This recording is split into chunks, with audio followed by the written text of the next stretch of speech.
تو وہ کثیر مقدار ہے. اتنی مقدار میں اگر پیشاب لگا ہوا ہے تو نماز نہیں ہوگی, اور اس سے کم لگا تھا, دھونے کا موقع نہیں ملا یا معلوم نہیں پڑا اور پڑھ لیا تو ہو جائے گی.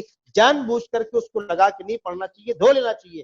لیکن اگر اس کو لگے لگے پڑھ لیا تو نماز ہو جائے گی. اور تقریباً 1 درہم کی مقدار, آج کے اعتبار سے آپ سمجھ لیجیے کہ تقریباً 10 گرام, اتنی مقدار میں اگر پاخانہ لگا ہوا ہے تو نماز نہیں ہوگی, اور اس سے کم ہے تو ہو جائے گی. چونکہ عرب میں پانی کے بڑے مسائل کے بڑا پرابلم تھا, اس لیے وہاں اس فرق کو بھی رکھا گیا ہے. الحمدللہ ہندوستان میں ایسے حالات نہیں ہے, لیکن گندگی لگی رہ گئی. آدمی جنگل میں ہے, سفر میں ہے, نہیں میسر ہے پانی, نہیں موقع ملا, تو کیا, تو پھر غلیظہ کی اتنی مقدار, اس سے کم میں نماز ہو جائے گی. اور خفیفہ 1 بالش اسکوائر فٹ, 1 بالش چوکور مربع, اتنی مقدار میں اگر خفیفہ ناپاکی لگ گئی تو نماز نہیں ہوگی, اور اس سے کم لگی, دھونے کا موقع نہیں ملا تو ہو جائے گی. یہ خفیفہ اور غلیظہ کی مستقل بحث ہے, بہت تفصیلی بحث ہے. آپ نے چونکہ پوچھ لیا اس لیے میں نے اس کی وضاحت کر دی. جی مفتی صاحب, میرا اگلا اور آخری سوال, ہم آتے ہیں فدیے کی طرف. فدیہ کیا چیز ہے آخر؟ یہ فدیہ وہ روزے کا کفارہ ہے, روزہ نہ رکھنے والے مریض کا کفارہ ہے. بس اس کی مقدار کم رکھی گئی ہے, جتنا ایک فطرہ ہے اتنا فدیہ ہے. اچھا.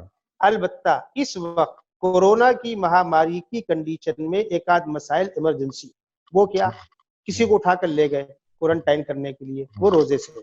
روزے کا اصول یہ ہے کہ آپ کسی مجبوری سے نہ رکھیں, لیکن رکھ لیا تو نارمل حالات میں روزہ توڑنے کی اجازت نہیں, بے حرمتی ہے روزے کی. اب اس کو لے کر گئے, اب اس کے ناک کے اندر وہ سلائی ڈال کے چیک کرتے ہیں, حلق میں وہ سلائی ڈال کے چیک کرتے ہیں, تو سوال پیدا ہوتا ہے کیا اس سے روزہ ٹوٹ گیا؟ نہیں, اتنے سے روزہ نہیں ٹوٹتا. اور روزے کی حالت میں خدا نہ خواستہ آپ کو ایمرجنسی کسی کو خون دینا پڑ گیا, تو میں نے مسئلہ پہلے بتلایا تھا کہ آپ خون دے دے, کوئی پرابلم نہیں ہے. لیکن ڈاکٹر مصر ہے کہ آپ کو کچھ نہ کچھ پینا پڑے گا, اور آپ کو ٹھنڈا پینا پڑے گا, اور آپ کو جو پینا پڑے گا, آپ کو انرجی لینی پڑے گی, تب آپ, اب کوئی تڑپ رہا ہے, اس کا ایکسیڈنٹ ہو گیا ہے, اس کی جان پر بنی ہوئی ہے, اور آپ روزے سے ہیں, اور روزہ توڑے بغیر وہ آپ کا خون لے گا نہیں, اور آپ کے خون کے علاوہ وہاں کوئی خون دینے والا ہے ہی نہیں. ایسی نازک کنڈیشن کہیں اگر ہو ان مخصوص شرطوں کے ساتھ, اور واقعتاً اس کی جان پر بنی ہے, اور آپ کے علاوہ کوئی جان بچانے والا نہیں ہے, اس کنڈیشن میں روزہ توڑ کر اس کو خون دے کر جان بچا سکتے ہیں. یہ بغاوت نہیں ہے, یہ ایمرجنسی کنڈیشن کی خصوصی رعایت ہے, ڈسکاؤنٹ. جی مفتی صاحب, آج کے لیے ہم بہت آپ کے شکر گزار ہیں, اور اللہ تعالیٰ سے دعا کرتے ہیں کہ آپ نے جو ہماری معلومات میں یا ہمارے علم میں اضافہ کیا, اللہ تعالیٰ اس کا آپ کو نیک بدل دے, اس کا اجر عطا کرے, اور ہم سب کو جو ہے اس پر عمل کرنے کی توفیق عطا کرے. یہ ہماری دعا ہے, آپ بھی دعا کریں ہمارے لیے, اور ناظرین سے بھی ہماری گزارش ہے کہ وہ بھی دعا کریں. مفتی صاحب بہت شکریہ, اللہ حافظ. ناظرین سے بھی ہم اجازت چاہتے ہیں, بہت شکریہ.